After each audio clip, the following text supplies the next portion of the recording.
Now wearing a ring is allowed in Islam. Don't misunderstand me. Whether male or female, you may wear rings. For the brothers, not gold. Whether white gold or regular gold, you can wear silver, brass, or whatever kind of, you would like to use, that's fine. But golden rings are not allowed. For the sisters, they can wear whatever they want. Golden rings or otherwise. But not engagement or wedding rings. طيب.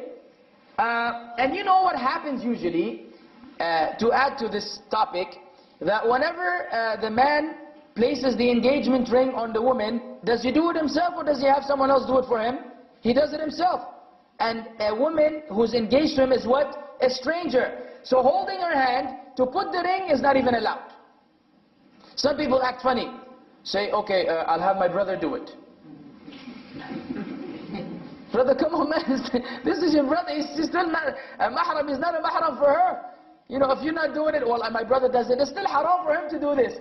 Neither one of you can touch her hand. Okay? So no engagement ring, and if somebody wanted to give his fiancé a ring, he still can't put it on himself.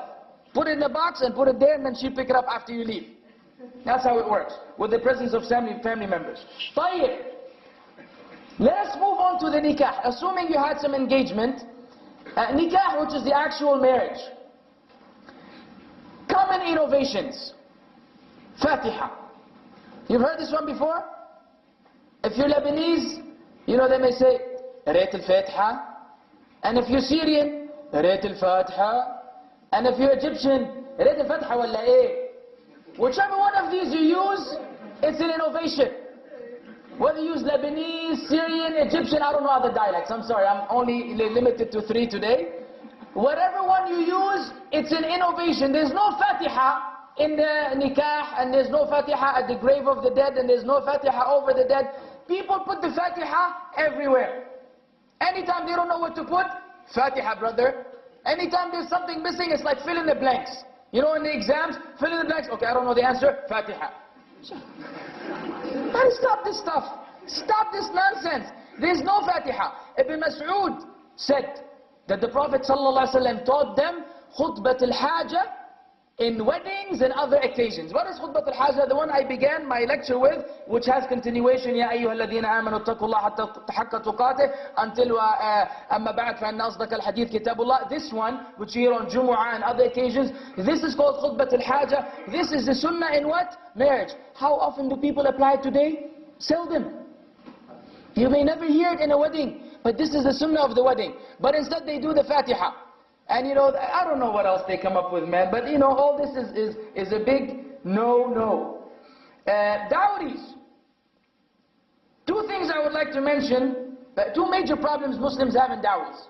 First, the idea that some people sell their daughters.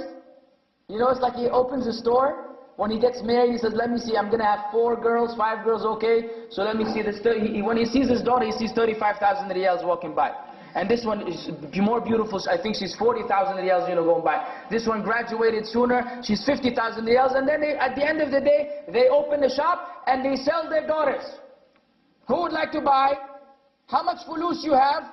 You have enough fulus? Ahlan. You don't have enough fulus? See you later. He's religiously committed. He fears Allah. He prays in it. It doesn't matter. It's business. Crazy. Crazy attitude. You know, the way of the Salaf, the way of the righteous predecessors has become absent almost today. You know what they used to do? The man would look, he would look for a husband for his daughter among righteous men. He will go to the masjid, see which man, you know, he's consistent on salah, doing the good stuff. He will come and tell him, listen, would you like to marry my daughter? This is the way of the prophets and the messengers. Even Musa alayhi salam, he was offered that woman in marriage by the man, whom some people say is Shu'aib. It's not Shu'aib. There's a huge time gap between Musa and Shu'aib alayhi salatu wassalam.